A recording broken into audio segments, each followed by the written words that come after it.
नमस्कार विद्यार्थी मित्रांनो, DRT लेक्चर्स या यूट्यूब चॅनलमध्ये आपल्या सर्वांचे हार्दिक स्वागत आहे.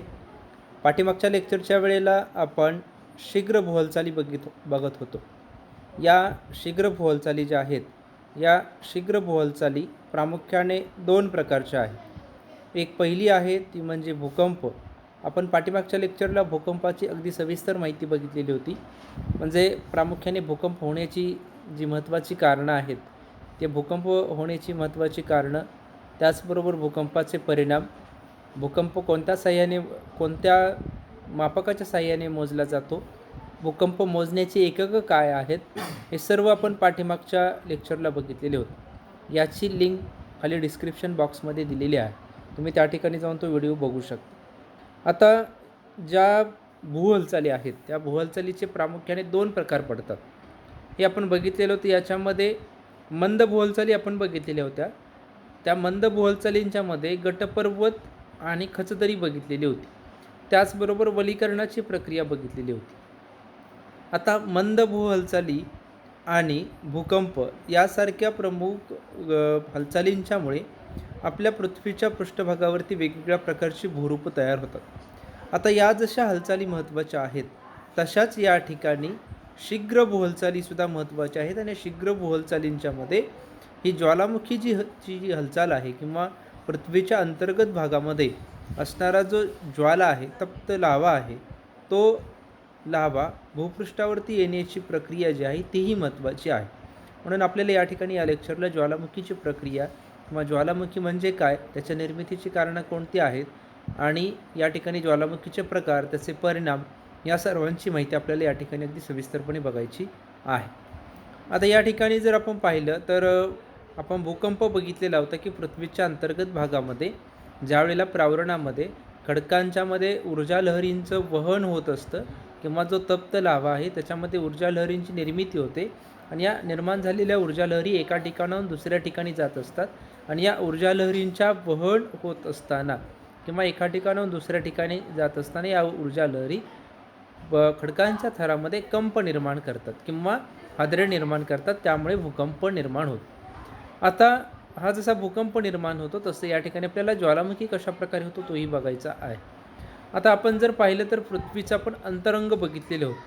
त्याची लिंक इथं दिलेली आहे डिस्क्रिप्शन बॉक्समध्ये आहे. कारण अंतरंगाचा आणि या घटकाचा अत्यंत जवळचा संबंध आहे. कारण पृथ्वीच्या अंतरंगामध्ये असणारा जो लावा आहे तोच लावा भूपृष्ठावरती येण्यासाठी प्रयत्न करत असतो. आता आपण जर या ठिकाणी बघितलं तरी आपल्याला ज्वालामुखी कशा प्रकारे होतो ते इथे बघायचं आहे. त्याचे प्रकार बघायचे आहेत, त्याचे परिणाम आणि जागतिक पातळीवरचं वितरण, या प्रमुख घटकांची माहिती आपल्याला या ठिकाणी या लेक्चरला इथे बघायची आहे. आता जर आपण पाहिलं तर शीघ्र भूहालचाली या प्रामुख्याने दोन प्रकारच्या आहेत. त्याच्यामध्ये भूकंप आणि ज्वालामुखी या दोन हालचाली आहेत. त्या दोन हालचालींच्या मधील या दोन्ही हालचाली ज्या आहेत त्या दोन्ही हालचाली पृथ्वीच्या अंतरंगामध्ये निर्माण होतात आणि या पृथ्वीच्या अंतरंगामध्ये निर्माण होतात. परंतु याचा परिणाम जो आहे तो याचा परिणाम आपल्या पृथ्वीच्या पृष्ठभागावरती होतो. आता आपण जर पृथ्वीचं अंतरंग बघितलं तर पृथ्वीचं अंतरंग भूकवच, प्रावरण आणि गाभा या तीन प्रकारचं आहे. या तीन प्रकारच्या पृथ्वीच्या अंतरंगामध्ये प्रत्येक घटकाची किंवा प्रत्येक थराची असणारी वैशिष्ट्ये आहेत, ती वैशिष्ट्ये वेगवेगळ्या प्रकारची असलेली पाहायला मिळतात. त्यामुळे प्रत्येक थराची असणारी वैशिष्ट्ये किंवा प्रत्येक थराचे गुणधर्म, या थरांच्या गुणधर्मामुळेच किंवा वैशिष्ट्यांच्यामुळेच या ठिकाणी ज्वालामुखीची निर्मिती होते. ते आपल्याला ज्वालामुखीची निर्मिती कशा प्रकारे होते ते आपल्याला आता या ठिकाणी बघायचं आहे. आता जर सर्वसाधारणपणे पाहिलं तर पृथ्वीच्या अंतरंगामध्ये प्रावरणातून तप्त द्रव, घन आणि वायुरूप पदार्थ पृथ्वीच्या पृष्ठभागावरती फेकले जातात. या पदार्थ फेकण्याची प्रक्रियेलाच आपण ज्वालामुखी असं म्हणतो. आता काय होतं तर प्रामुख्याने जर आपण पाहिलं तर पृथ्वीचं अंतरंग बघितलेलं होतं. आता हे पृथ्वीचं अंतरंग बघत असताना पृथ्वीच्या अंतरंगाचे भूकवच, प्रावरण आणि गाभा हे प्रमुख तीन घटक होते. आणि या तिन्ही घटकांच्या आधारावरती आपल्या पृथ्वीचं जे अंतरंग आहे त्या पृथ्वीच्या अंतरंगाची किंवा रचना झालेली आपल्याला पाहायला मिळते. आता याच्यातील आपण जर पहिला प्रकार बघितला तर भूकवचाचा, ज्याच्यावरती आपण राहतो आणि पृथ्वीच्या अंतर्गत अंतर सगळ्यात आतमध्ये असणारा गाभा हा सर्वात आतमध्ये आहे. मध्ये जो असणारा भाग आहे त्याला आपण प्रावरण असं म्हणतो. आता हा जो प्रावरण आहे त्या प्रावरणाचे 2 विभाग पडतात. त्या प्रावरणाच्या 2 विभागामधील पहिला आहे प्रावरणाचे प्रामुख्याने 2 विभाग पडतात. या प्रावरणाचे 2 विभागामधील जो खालचा भाग आहे तो खालचा भाग हा द्रवरूप असलेला पाहायला मिळतो, की ज्याच्यामध्ये मोठ्या प्रमाणात उष्णता आहे. जवळपास 4 ते 5,000 अंश सेल्सिअस एवढी त्या ठिकाणी उष्णता आहे. त्याचबरोबर गाभ्याचा जो भाग आहे तो गाभ्याचाही काही भाग हा तप्त वायुरूप किंवा तप्त अशा रसायनी लाव्याने बनलेला आहे. त्या गाभ्याच्या भागातील असणारे तप्त द्रवरूप पदार्थ हे सुद्धा पृथ्वीच्या पृष्ठभागावरती फेकले जातात. आता पृथ्वीच्या अंतरंगात असणारा प्रावरण जो आहे या प्रावरणातील तप्त द्रव, घन आणि वायुरूप पदार्थ. द्रव म्हणजे कोणतं तर लाव्हा, घनरूप म्हणजे खडकाचे तुकडे आणि वायुरूप म्हणजे काय तर गॅसेस किंवा वेगवेगळ्या प्रकारचा जो धूर आहे तो धूर या ठिकाणी पृथ्वीच्या पृष्ठभागावरती फेकला जातो. हा पृथ्वीच्या पृष्ठभागावरती फेकण्याची जी प्रक्रिया आहे त्या फेकण्याच्या प्रक्रियेलाच आपण ज्वालामुखी असं म्हणतो. आता इथं या ठिकाणी आकृती दिलेली आहे. इथे या हिरव्या वनस्पती म्हणजे आपल्या पृथ्वीचं पृथ्वीचं भूकवच आहे आणि आपण जसं खाली जाऊ तसं याचा कलर बदलत जातो. इथे बघा हा एकदम लाल भाग आहे.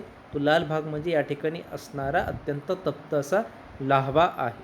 मग हा जो लाव्हा आहे तो लाव्हा काय करतो तर लाव्हा भूपृष्ठावरती येण्यासाठी प्रयत्न करतो आणि भूपृष्ठावरती आल्यानंतर तो एकदम वरती जातो आणि याच्यातून द्रव, घन आणि वायुरूप पदार्थ पृथ्वीच्या पृष्ठभागावरती फेकले जातात आणि त्या ठिकाणी ज्वालामुखीची निर्मिती होते.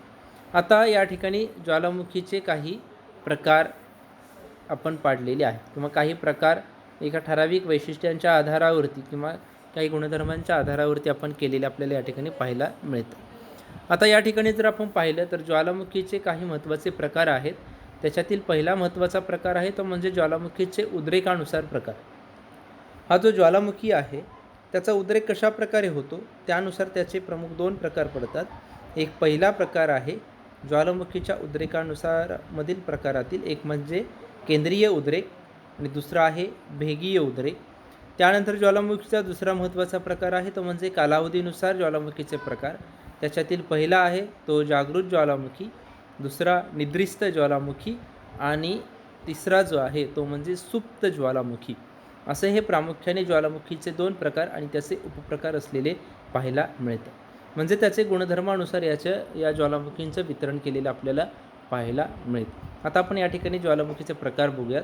आता उद्रेकानुसार जो ज्वालामुखी आहे त्या उद्रेकानुसार ज्वालामुखीचा पहिला प्रकार आहे तो म्हणजे केंद्रीय उद्रेक किंवा केंद्रीय उद्रेकानुसार ज्वालामुखी.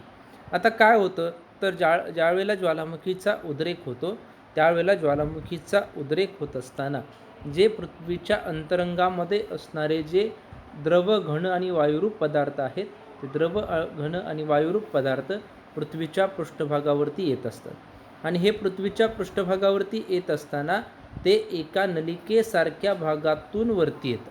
म्हणजे ज्यावेळेला ते आपल्या पृथ्वीच्या पृष्ठभागावरती येतात त्यावेळेला ते येताना एका नलिकेसारख्या भागातून वरती येतात आणि बाहेर आलेला जो लाव्हा आहे तो लाव्हा नळीच्या मुखाभोवती पसरतो. म्हणूनच त्या प्रकाराला किंवा त्या प्रकारचा जो ज्वालामुखीचा उद्रेक होतो त्याला आपण केंद्रीय ज्वालामुखी असं म्हणतो. आता परीक्षेच्या दृष्टिकोनातून राज्यसेवेची मुख्य परीक्षा असेल किंवा कंबाईनची पूर्व परीक्षा असेल, मुख्य परीक्षा असतील याच्यामध्ये हा प्रश्न विचारला जाऊ शकतो की केंद्रीय ज्वालामुखी कशाला म्हणतात किंवा केंद्रीय ज्वालामुखीचा उद्रेक टिंबटिंब प्रकारच्या भागातून होतो किंवा भेगेसारख्या, नळीसारख्या किंवा त्याच्यासाठी काही ऑप्शन दिले जाऊ शकतात.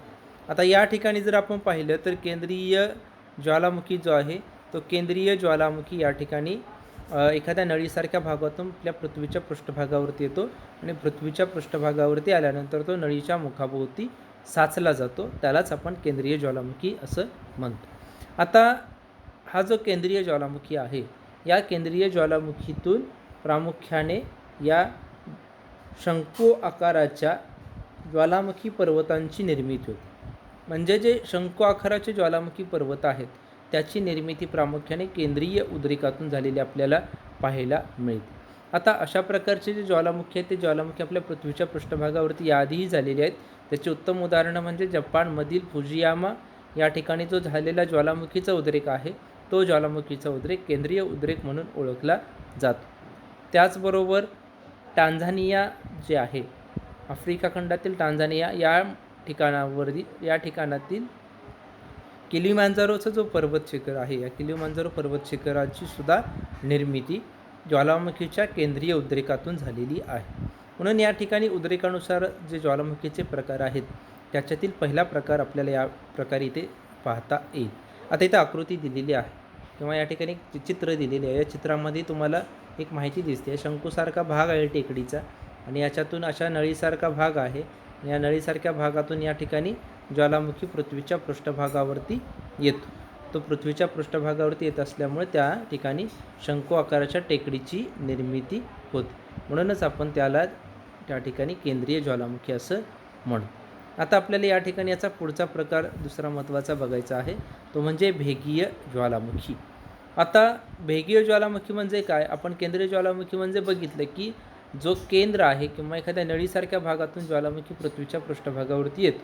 तसं भेगीय ज्वालामुखीतून काय होतं, तर भेगीय ज्वालामुखीतून या प्रकारचा ज्वालामुखी होत असताना तो एखाद्या नलिकेसारख्या भागातून वरती न येता, हा महत्त्वाचा शब्द आहे की तो एखाद्या नलिकेसारख्या भागातून पृथ्वीच्या पृष्ठभागावरती न येता जमिनीला पडणाऱ्या किंवा भूपृष्ठाला पडणाऱ्या किंवा भूकवचाला पडणाऱ्या अनेक तड्यांच्यामधून वरती येतो, त्याला आपण भेगीय ज्वालामुखी असं म्हणतो. आता भेगीय ज्वालामुखी इथे त्याचा अर्थ दडलेला आहे. भेगीय म्हणजे भेग, पृथ्वीच्या भूकवचाला भेग पडते आणि ह्या पृथ्वीच्या भूकवचाला पडणारी भेग आणि या भेगीतून वरती येणारा जो ज्वालामुखी आहे त्यालाच आपण भेगीय ज्वालामुखी असं म्हणतो. आता या ठिकाणी आकृती एक दिलेली चित्र आहे बघा. या चित्रामध्ये दिसते इथे वेगवेगळ्या प्रकारच्या अशा ह्या भेगा पडलेल्या आहेत आणि या भेगांच्यामधून हा ज्वालामुखी वरती येत असलेला आपल्याला दिसतो आहे. म्हणजे या ठिकाणी जो पृथ्वीच्या भूकवचाला जे पडणारे तडे आहेत या तड्यांच्यामधून ज्यावेळेला लाव्हा बाहेर येतो आणि लाव्हा बाहेर आल्यानंतर जो ज्वालामुखी होतो त्या ज्वालामुखीला आपण भेगीय ज्वालामुखी असं म्हणतो. आता त्यावेळेला काय होतं, तर उद्रेकातून बाहेर पडणारे जे पदार्थ आहेत ते बाहेर पडणारे पदार्थ या तड्यांच्या दोन्ही बाजूला खूप मोठ्या प्रमाणावरती पसरतात आणि मोठ्या प्रमाणावरती पसरल्यामुळे त्या ठिकाणी पठारांची निर्मिती होते.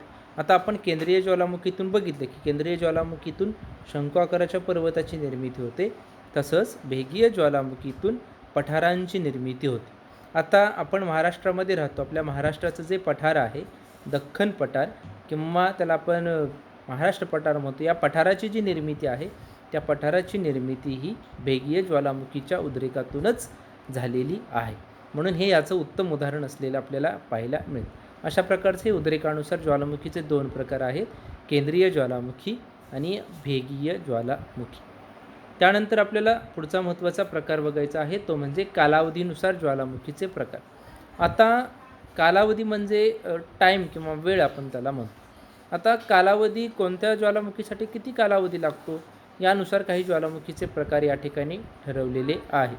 याच्यातील पहिला प्रकार आहे तो म्हणजे जागृत ज्वालामुखी, दुसरा आहे निद्रिस्त ज्वालामुखी, तिसरा आहे मृत ज्वालामुखी.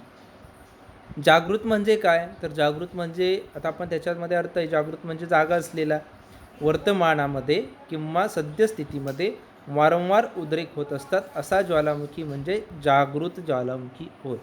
वर्तमानामध्ये म्हणजे आत्ता सध्याच्या काळामध्ये जिथे वारंवार उद्रेक होत असतात, वारंवार ज्वालामुखी होत असतो, त्या प्रकारच्या ज्वालामुखीच्या उद्रेकाला आपण जागृत ज्वालामुखी असे म्हणतो. अशा प्रकारचा ज्वालामुखी आता कुठं होतो, तर जपानमधील फुजियामा या ठिकाणी होतो. तर भूमध्य सागरातील स्ट्रॉम्बेली हे जे ठिकाण आहे या ठिकाणी सुद्धा अशा प्रकारचा ज्वालामुखी होतो की तिथे नेहमी या ज्वालामुखीचे उद्रेक होत असलेले आपल्याला पाहायला मिळतात. आता ज्वालामुखीच्या उद्रेकातून जे प्रकार उद्रेकानुसार जे किंवा कालावधीनुसार जे प्रकार आहेत त्याच्यातील दुसरा प्रकार आहे निद्रिस्त ज्वालामुखी. निद्रिस्त म्हणजे काय, तर काही काळासाठी जो शांत झालेला असतो आणि एकदम कधीतरी जागृत होतो अशा प्रकारच्या ज्वालामुखीला आपण निद्रिस्त ज्वालामुखी म्हणतो. म्हणजे आपण बघितलं की जागृत ज्वालामुखी म्हणजे तो वारंवार होतो आणि निद्रिस्त म्हणजे काय? निद्रिस्त म्हणजे निद्रा म्हणजे झोपणे. आता हा बघा, तुम्हाला लक्षात ठेवायचं असेल तर एकदम सोपा शब्द आहे. निद्रा म्हणजे काय? तर झोपणे. आपण झोपून संध्याकाळी झोपलो तर दुसऱ्या दिवशी आपण सकाळी उठतो, तसंच झोपून राहत नाही 2-2 दिवस. आपण निद्रिस्त म्हणजे एकदा झोपलेला माणूस परत उठतो आणि जो कधीच उठत नाही तो मरतो. म्हणून निद्रिस्त ज्वालामुखी म्हणजे काय? तर निद्रिस्त ज्वालामुखी म्हणजे तो ठराविक कालावधीसाठी शांत असतो आणि परत तो जागा होतो. त्याला आपण निद्रिस्त ज्वालामुखी असं म्हणतो. आता काही कालावधीसाठी तो शांत असतो आणि एकदम कधीतरी जागृत होतो, त्याला आपण निद्रिस्त ज्वालामुखी म्हणतो. अशा प्रकारचे ज्वालामुखी इटलीतील वेसुव्हियस, अलास्कामधील काटामाई आणि भारतातील बॅरन बेट या ठिकाणी या प्रकारची ज्वालामुखी होतं. आता परीक्षेच्या दृष्टिकोनातून इथं महत्त्वाचा प्रश्न आहे. याच्यावरती हा प्रश्न विचारलाच जाऊ शकतो, कारण या ठिकाणी आपण ज्या देशामध्ये राहतो, भारतामध्ये एकमेव ज्वालामुखी किंवा जिथे ज्वालामुखीचा उद्रेक होतो असं एकमेव ठिकाण आहे, ते म्हणजे बॅरन बेटे. आता बॅरन बेटे कुठं आहे? तर बॅरन बेटे बंगालच्या उपसागरामध्ये असणारी जी अंदमान निकोबार बेट आहे, त्या अंदमान निकोबार बेटांच्या समूहामध्ये असणारं एक बेट आहे, ते म्हणजे बॅरन बेट. आणि या बॅरन बेटावरती भारतातील सर्वात अलीकडच्या कालखंडातील असलेला ज्वालामुखी आहे. तो त्या ठिकाणी ज्वालामुखी झाल्यानंतर तो परत निद्रिस्त झालेला आहे, परंतु काही ठराविक काळानंतर त्या ठिकाणी ज्वालामुखीचा उद्रेक होत असतो. म्हणून निद्रिस्त ज्वालामुखीचं एक महत्त्वाचं उदाहरण असलेलं आपल्याला पाहायला मिळतं. त्यानंतरचा जो महत्त्वाचा प्रकार आहे तो म्हणजे मृत ज्वालामुखी. मृत म्हणजे मृत पावलेला, म्हणजे जो कधीच उठणार नाही, ज्यामधून दीर्घकाळ उद्रेक झालेला नाही व भविष्यात होण्याची शक्यताही नाही, त्याला आपण मृत ज्वालामुखी असं म्हणतो. आता अशा प्रकारचा ज्वालामुखी म्हणजे काय? तर तो या पाठीमागे हजारो वर्षापूर्वी झालेला आहे, परंतु हजारो वर्षानंतर परत झाला नाही आणि तिथून पुढच्या हजारो वर्षामध्ये तिथं होण्याची शक्यता नाही. त्या प्रकारच्या ज्वालामुखीला आपण मृत ज्वालामुखी असं म्हणतो. आता या ठिकाणी मृत ज्वालामुखी जो आहे, तर मृत ज्वालामुखीचं सर्वात महत्त्वाचं उदाहरण म्हणजे टांझानियातील किलिमांजारोची जी पर्वतरांग आहे ती. कारण त्या ठिकाणी हजारो वर्षापूर्वी त्या पर्वताची निर्मिती झालेली आहे, त्यानंतर त्या ठिकाणी ज्वालामुखीचा उद्रेक झालेला नाही.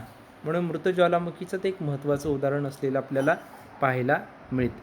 आता हे काही महत्त्वाचे ज्वालामुखीचे कालावधीनुसार प्रकार आहेत. त्यानंतर आता आपल्याला इथे या ठिकाणी महत्त्वाचा घटक बघायचा आहे, तो म्हणजे हा जो ज्वालामुखीचा उद्रेक आहे, तो ज्वालामुखीचा उद्रेक होत असताना या उद्रेकातून काही महत्त्वाचे पदार्थ बाहेर पडतात. आता हे कोणते पदार्थ आहेत? तर आपण या अगोदरही बघितलेलं होतं की प्रावरणातून पृथ्वीच्या पृष्ठभागावरती द्रव, घन आणि वायुरूप पदार्थ फेकले जातात. ही द्रव, घन आणि वायुरूप पदार्थ फेकण्याची प्रक्रिया म्हणजे ज्वालामुखी. आता या व्याख्यामध्ये जसे पदार्थ याचे उत्तर दडलेलं आहे की ज्वालामुखीच्या उद्रेकातून बाहेर पडणारे पदार्थ हे द्रव, घन आणि वायुरूप आहेत. या 3 प्रकारच्या पदार्थांच्या अवस्था त्या प्रकारचे पदार्थ असतात. आता यामध्ये काय आहेत?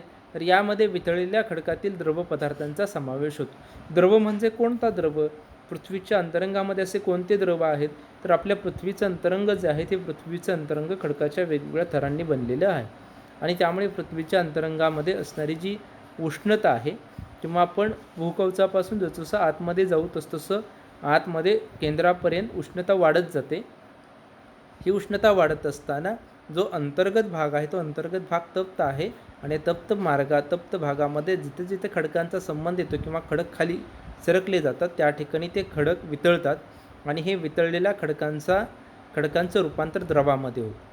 आता पृथ्वीच्या पृष्ठभागावरती जे द्रवरूप पदार्थ फेकले जातात किंवा बाहेर येतात, त्या द्रवरूप पदार्थांचा किंवा त्या द्रवरूप पदार्थ म्हणजेच त्या खडकांचा रस असतो किंवा वितळलेले खडक असतं.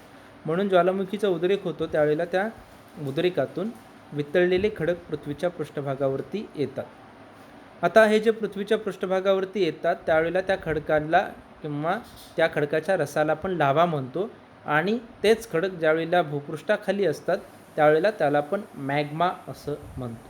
आता या ठिकाणी परीक्षेमध्ये विचारलं जाऊ शकतं की पृथ्वीच्या पृष्ठभागावरती ज्यावेळेला खडकाचा रस येतो त्यावेळेला त्याला काय म्हणतात, आणि अंतर्गत भागामध्ये असतो त्यावेळेला त्याला काय म्हणतात, तर भूपृष्ठावरती येतो त्यावेळेला त्याला लाव्हा म्हणतात, तर अंतर्गत भागामध्ये असतो त्यावेळेला त्याला मॅग्मा म्हणतात. आता या ठिकाणी तुमचं परीक्षेमध्ये हे 2 शब्द लक्षात ठेवणं महत्त्वाचं आहे. आता हे जे द्रवरूप पदार्थ आहेत, द्रवरूप पदार्थांच्या मध्ये 2 प्रकारच्या महत्त्वाच्या घटकांचा समावेश होतो. एक पहिला आहे तो म्हणजे आम्ल लाव्हा आणि दुसरा आहे तो अल्कली लाव्हा. आम्ल लाव्हा म्हणजे काय, तर ज्याच्यामध्ये सिलिकाचं प्रमाण जास्त असतं आणि त्याचा उतळण बिंदू उच्च असतो, तो घट्ट असतो, त्याचं वहन संत गतीने होतं. आता तुम्ही डिस्कवरी चॅनेल बघितलं असेल, डिस्कवरीवरती तुम्हाला लाव्हा रस किंवा ज्वालामुखीचा उद्रेक होताना तुम्हाला दाखवलं असेल किंवा कदाचित तुम्ही एखादा व्हिडिओही बघितला असेल. त्याच्यामध्ये जर ज्वालामुखीचा उद्रेक होताना जो लाव्हा बाहेर पडतो तो अत्यंत संत गतीनं वाहत असतो. म्हणजे जसं आपल्या जमिनीवरती पाणी साठल्यानंतर पुढं वाहत जातं, तसं त्या ठिकाणी आम्ल लाव्हा जो आहे तो आम्ल लाव्हा हा घट्ट असतो आणि तो वाहताना संत गतीनं असतो, कारण त्याच्यामध्ये सिलिकाचं प्रमाण जास्त असतं आणि वितळण बिंदू हा उच्च असतो, म्हणून त्या ठिकाणी त्याचं वहन संत गतीनं होतं. दुसरा प्रकार आहे द्रवरूप पदार्थांच्या मधील अल्कली लाव्हा. अल्कली लाव्हाचं उलट आहे, याच्यामध्ये सिलिकाचं प्रमाण कमी असतं, याचा वितळण बिंदू कमी असतो, त्यामुळेच तो पातळ असतो, त्यामुळे याचं वहन जलद गतीने होतं. आता या ठिकाणी अल्कली लाव्हा ज्या ठिकाणी निर्माण होतो त्या ठिकाणी त्याचं वहन जे आहे ते वहन अत्यंत जलद गतीने होत असतं, म्हणून या ठिकाणी द्रवरूप पदार्थ जे आहेत ते द्रवरूप पदार्थ पृथ्वीच्या पृष्ठभागावरती येत असताना महत्त्वाचे असलेले या ठिकाणी पाहायला मिळतं. आता आपल्याला या ठिकाणी दुसरा महत्त्वाचा प्रकार बघायचा आहे, तो म्हणजे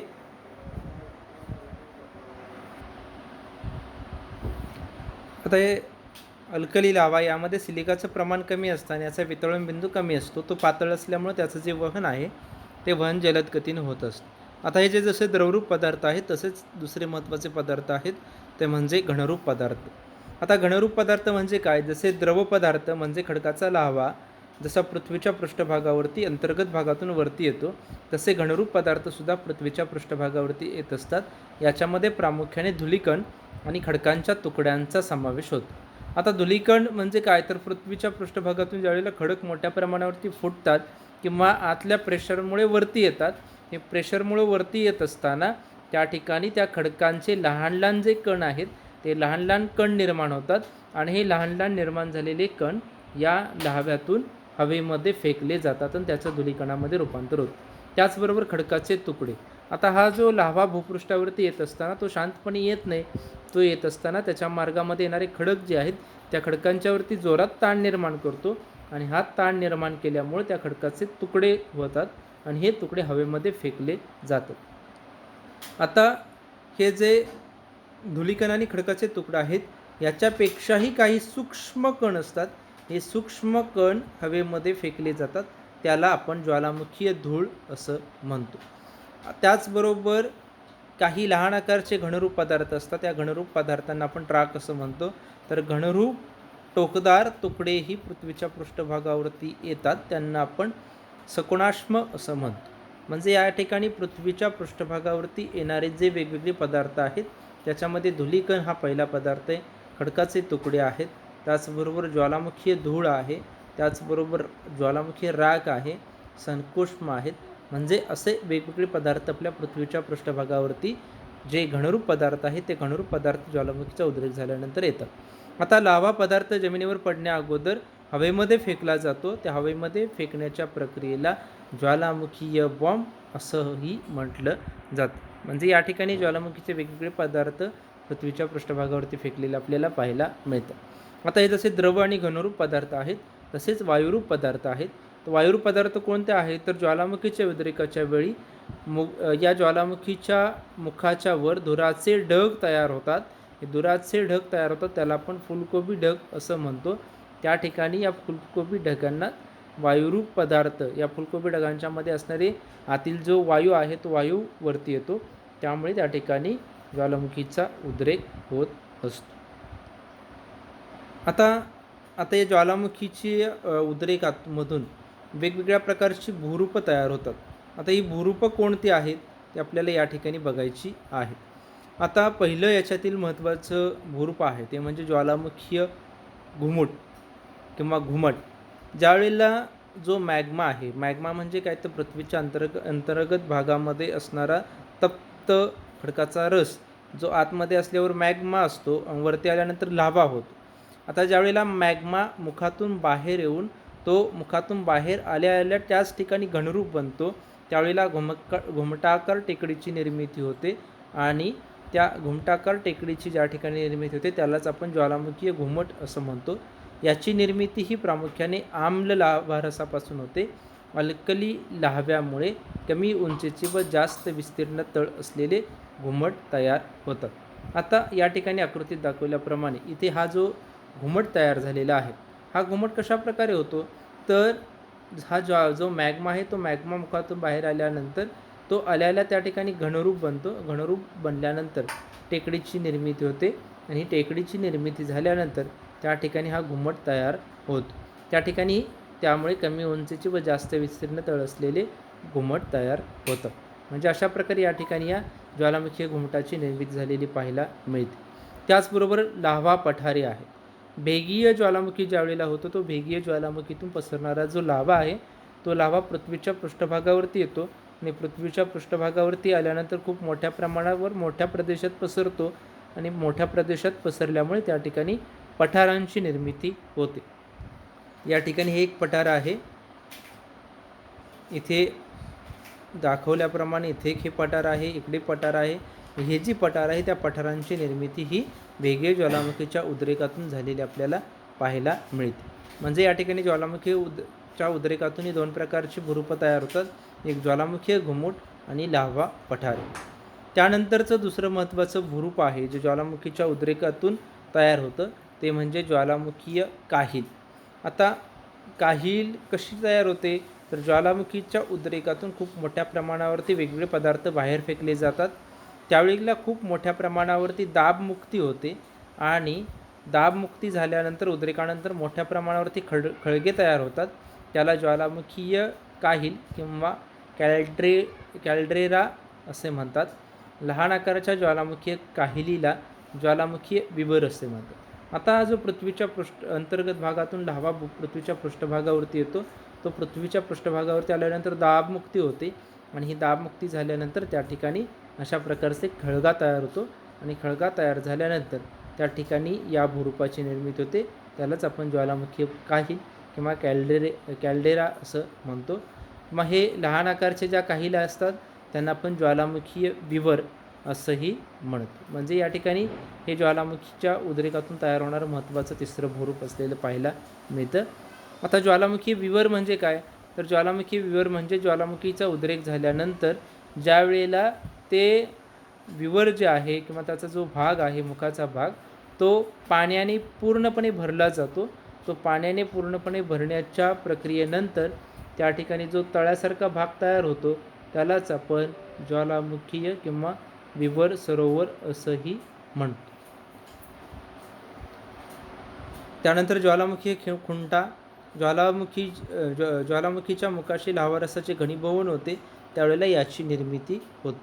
आता हा बघा या ठिकाणी ते आकृतीत दाखवल्याप्रमाणे खूप मोठा असा उंचवट्याचा भाग खडकाचा तयार होतो, त्याला आपण ज्वालामुखीय खुंटा असं म्हणतो.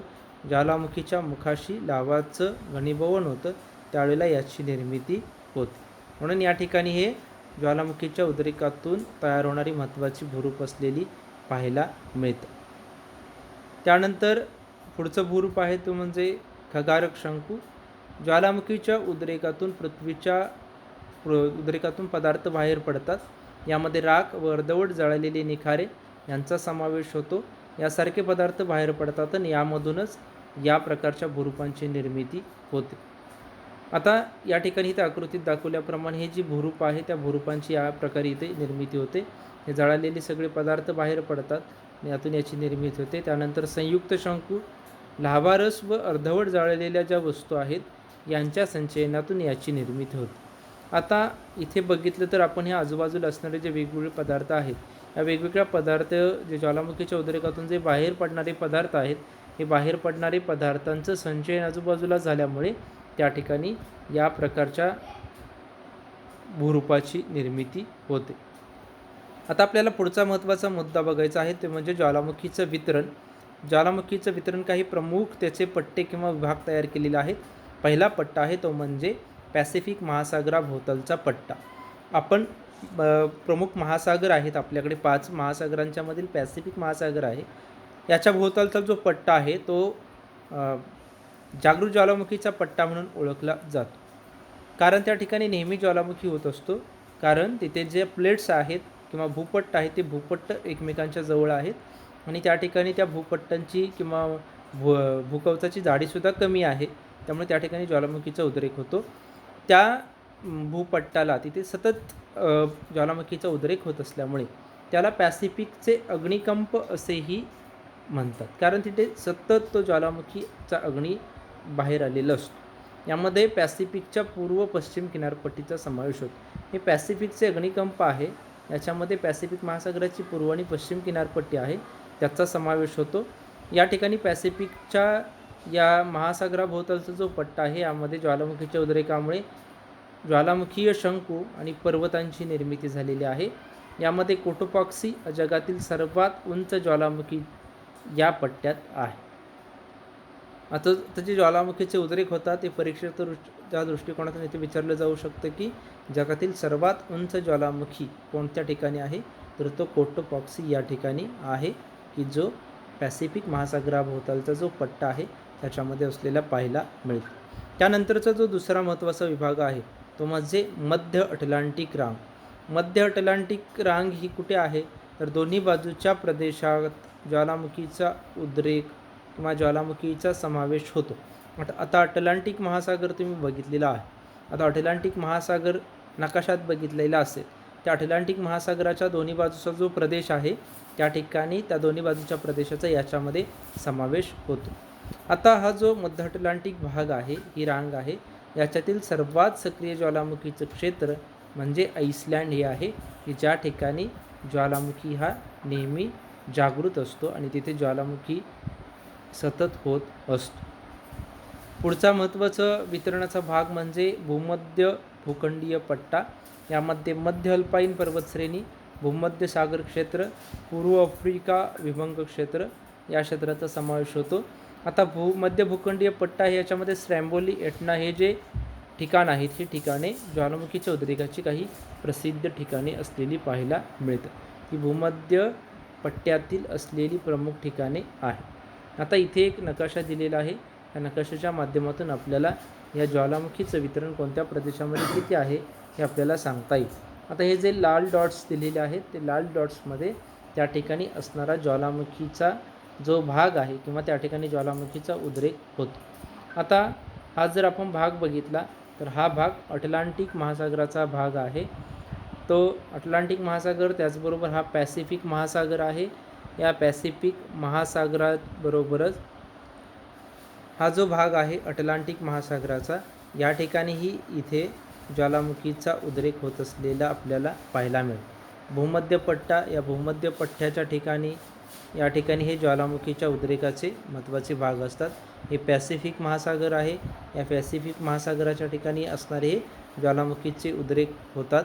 आता या ठिकाणी ज्या लाईन्स दिलेल्या आहेत त्या लाईन्स म्हणजे त्या ठिकाणी असणारे हे अग्निकंप असलेलं आपल्याला पाहायला मिळतं. म्हणजे या ठिकाणी हे अशा प्रकारे आपल्याला ज्वालामुखीचं जे वितरण आहे ज्वालामुखीचं वितरण या प्रकारे आपल्याला सांगता येईल.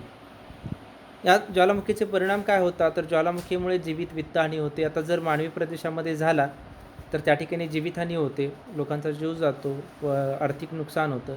त्याचबरोबर समुद्र तळाशी झाला तर सुनामीच्या लाटा निर्माण होतात, त्यामुळे मोठ्या प्रमाणात हानी होते.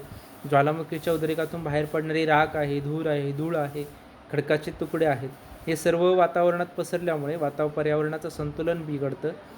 आता हे त्याचे दुष्परिणाम आहे. तसं काही एक महत्त्वाचा परिणाम आहे तो म्हणजे ज्वालामुखीच्या उद्रेकातून जे वेगवेगळे पदार्थ किंवा राख बाहेर पडते याच्यातून सुपीक जमिनीची निर्मिती होते. त्याचबरोबर आतील भागामध्ये असणारी महत्त्वाची खनिजे आहेत ती आतील भागातील महत्त्वाची खनिजे ज्वालामुखीच्या उद्रेकातून भूपृष्ठाजवळ येतात, नवीन भूरूपांची निर्मिती होते. त्याचबरोबर ज्वालामुखीचा उद्रेक झाल्यामुळे जुनी भूरूपं आहेत ती नष्ट होतात. मृत ज्वालामुखीच्या ठिकाणी पाणी साचून सरोवरांची निर्मिती होते. हे सर्वात महत्त्वाचे ज्वालामुखीचे परिणाम आहे. म्हणजे काही याचे चांगले परिणाम आहेत, याचे जर आपण पाहिले तर काही चांगले परिणाम असलेले पाहायला मिळतात, तर काही याचे वाईटही परिणाम आहे. म्हणजे काही प्रमाणामध्ये याचा आपल्याला फायदा आहे, तर याचा काही प्रमाणामध्ये तोटाही आहे. असे आपल्याला या ठिकाणी ज्वालामुखीचे परिणाम सांगता येतील.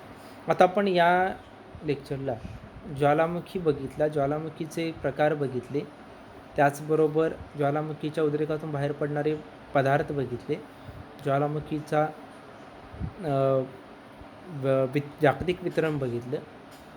आता या ठिकाणी या ज्वालामुखीच्या उद्रेकातून किंवा भूकंपामधून जी तयार होणारी वेगवेगळ्या प्रकारची भूरूपं आहेत किंवा मंद बोलचालीतून तयार होणारी भूरूपं आहेत, त्या भूरूपांच्यावरती विदारणाची प्रक्रिया होते किंवा त्याचं झीज होते. त्या झीज विदारणाची प्रक्रिया ही कशा प्रकारे होते ही आपण या नंतरच्या लेक्चरला सर्व बघणार आहोत.